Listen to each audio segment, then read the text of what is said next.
Anyway, let's come back to the front pages of the newspapers. Ex-Minister Ogunlewe set to join APC, says I'll quit PDP in the next 30 days.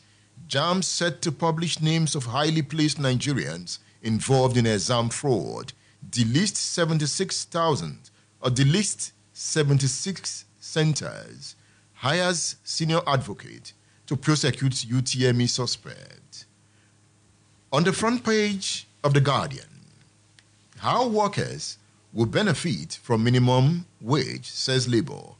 Employees expect total implementation of new salary. Bad news for domestic staff. Miyetti Allah, security agencies collaborate to flush out bandits. Woman docked for posing as police officer to defraud chief magistrate. That woman must be very tough. Woman docked for posing as police officer to defraud chief magistrate. Where did she get her heart from? You want to defraud a chief magistrate, posing as a police officer. Dr. Akinso. Well, it tells what the country is all about. Anything can happen, Edmund. And for a civilian to pose like a police person, and the next person to defraud will be a magistrate. That means that that person already has resigned to fate. If it is jail, welcome. So, but what I want to say, it just tells us the state of the nation. Why will a woman want to do that, Chief Akindeko?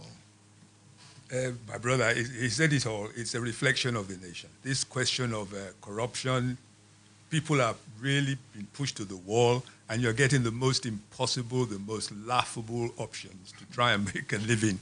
So God bless us all. God protect us all. Look at this headline. Another Nigerian allegedly killed by South African police. What does that sound like, Chief Akindeko? You know, the South Africans have always come across to me, on one hand, as being a little bit ungrateful for the things we did for them long ago. On the other side, when you hear about some of the excesses that our Nigerians go and inflict on these people in their own countries, you can't blame them. My main point here is that we have to take things easy. Are Nigerians terrorizing the rest of the world, Comrade Emelieze? It can't be. Nigerians are lovely people. They are living their life. From UAE to South Africa? Yeah, they are trying to survive. South Africa to America? The way things are, is the desperation that they've taken out of their country, so that it is more of survivalist. And they are trying to, at all costs, just unfortunately, the tension that they have at home, they also want to bring back something home. And so sometimes they are compelled to do other things. But notwithstanding, that does not justify jungle justice. And looking at what we have also done in the past for South Africa as a country, we should not be treated that way. And they are doing all these things with impunity and going away with it, because we are also not reacting adequately at home, because life does not mean so much to Nigerians again. If Nigerians are killed in South Africa... Can we react when people are dying here? Yes, because people are also dying here. We are not reacting. On a daily basis, people are dying. Nigerians are... It's as if it's a normal thing. We are used to death now. We're just used to death. You hear 20 killed in Zamfara, 60 killed in Kaduna. We are just so used to it. And we just move on. It's bad. It's bad. It's bad. Chief Akindeko, look at what your generation has kept for us. I'm sorry, I didn't hear that. Look at what your generation has done to us. My generation? Your generation. My generation, you must realize that there's a class issue in this thing. Are you not part of the wasted generation? I am part of that generation that has decided to sit down look. We are fed up. We've been criticized for not doing the right thing because we were never given the opportunity. Edmund, do you know how much it cost to bring people like me up? How much it cost this country to train people like me, to send us to the best schools, government college, King's College, international school, and at the end of the day, not to give us an opportunity to serve? Why should somebody with my training and my background have to end up going to be a farmer, not just by choice, but because I had no alternative? Why are they not looking your side? Because they know that they cannot cause us or force us to do the wrong thing. And right now, it's no longer a question of who will do the best thing or who is best qualified or who is the best sycophant or who is willing to pay the highest or bid the highest to get into a position. What's the point of trying to become a governor of a state that is already bankrupt? And then you're expected to pay billions of naira to get voters to vote for you so you can go there and do what?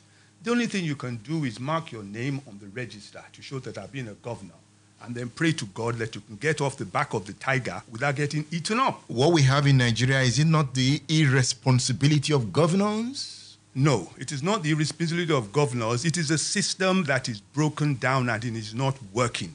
Right now, many of us, the so-called wasted generation, we are focusing not on the politics, but on the economics, trying to create work, create livelihood for the children, for the upcoming generation, outside the polity, in the private sector, without worrying about what how can governors not pay 30,000 naira? What is 30,000 naira? 30,000 naira cannot pay any human being to survive. So what they're fighting for is already a lost battle. The issue is we've got to go down to the basics, look at this thing. I don't like to use that word restructuring because it has so many political intonations. But the thing is, the governing system in this country is no longer working. It's not functioning, and it is breeding thieves, children who are about to go into complete burnout, where they're going to take over and deal with us ruthlessly. Thank God, I'll be in my farm, eating my yams and looking after my children. And the Fulani cattle herders will come to your farm. The Fulani herders, they pass by my farm peacefully. We have no conflict. These people are running away from the Zamfara Wahala in their own place. They're running away from Boko Haram. They're running away from the desert that's encroaching on the whole thing. They need help. So we shouldn't send there and tell them to go back. They're not going back. We have to find a way to accommodate them and use their own experience to stop the Wahala, the trouble coming into our own southwest. Chief Akindeko has spoken. Do you want to say something? 080-915-51055. You can also call 080-569-98678. Another number to call is 070-694-93000. Are you there? Hello. Hello, good morning. Good morning. Hello, are you there? Hello, good morning. All right, is that Sadoyi Modagbe? No, this is Williams from Ologunero. All right, Williams from Ologunero, the ball is in your court. Well, good morning, sir. My take this morning is this, sir. That the truth has always been the cross of this nation. Now, we all are talking about Mr. President and his integrity. And somehow, it seems as if your guests in the studio, some of them, don't understand what integrity means. And somehow, they are trying to skew the whole narrative. Now, let me try and help a little. Integrity is the practice of being honest and showing a consistent and uncompromising adherence to strong moral and ethical principles and values. Now, the Constitution is supposed to be what we all give recourse to. And the President, as an citizen, go about disdaining our Constitution. Now, how does that make him a man of integrity? Now, Nigerians are being killed every day, and somehow he is not acting the way he should as a president. How does that make him a man of integrity? Things are going wrong in Nigeria, and somehow he is just keeping quiet as if it does not concern him. How does that make him a man of integrity? Nigerians are dying every day, and he's doing nothing about it. How does that make him a man of integrity? Let's be honest with Nigerians so as we can move forward. Thank you. Thank you. The president is talking. I've been reading his statement, his releasing statement. He's complaining too. The way the monarchs are now complaining. Remember, a monarch was kidnapped during the week in Katsina. The monarchs are now running. Remember, Zamfara state governor left Zamfara long ago. He said he's no longer interested in being the chief security officer. Is he still collecting the security fund from the budget? He lives in Abuja, according to them. The emirs will soon move to Abuja and join Buhari in Aso Rock. Who knows? Nigerians are now running to Canada, going to Venezuela, Vietnam, Oman. Buhari is in London too. Buhari likes London. Buhari, if you see the Queen, say hello to the Queen. Who does not like London? Emelieze, Buhari loves London. Well, given the opportunity, I'd love to be there too, but not as a president. Quite unfortunate, they are using the word vacation. And these are the things we are talking about. A man of integrity will not leave Port Harcourt, will not leave Sokoto and go for vacation in London when your country is burning. The country is on fire. And what about the president is burning? He wants to cool off. He has not told us if he's burning, if he has health challenges. 10 days, that's what has been declared. And they are saying he will spend more days. So all those issues, just like someone that said we don't really understand what integrity is all about. If we do, I think there's no reason why we should be saying that Buhari is a man of integrity. I mean, apart from system failure, there is also leadership failure. They failed us. They've not been able to meet up with the promises made to the Nigerian people. It's just that Nigerian people are not conscious. We are not the way we used to be. By now, we should be singing Buhari must go. Buhari must go. All right. All right. Shape of Buhari's new cabinet begins to unfold. Hey, will Buhari surprise us?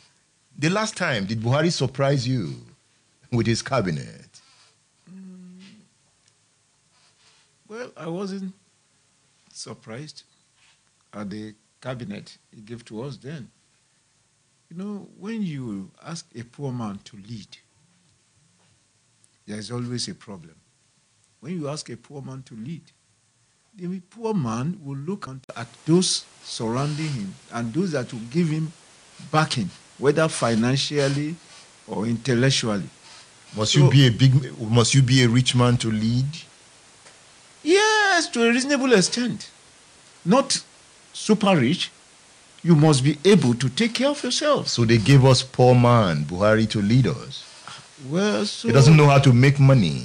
And Nigeria grows poorer. Exactly. He doesn't know mathematics. Exactly. That's the problem. Why did we elect a non-mathematician? You see, OBJ said it all. When you talk of somebody who is upright, according to OBJ, that Buhari is it. But when you talk of intellectual capacity, maybe forthcoming in that area. But he wants to give us Atiku the intellectual. Well, that's another kettle of fish. Obasanjo confuses you too, right? Of course. It's a serious matter here. Of course. When leaders confuse their people, even Dr. Akinso is confused about Obasanjo.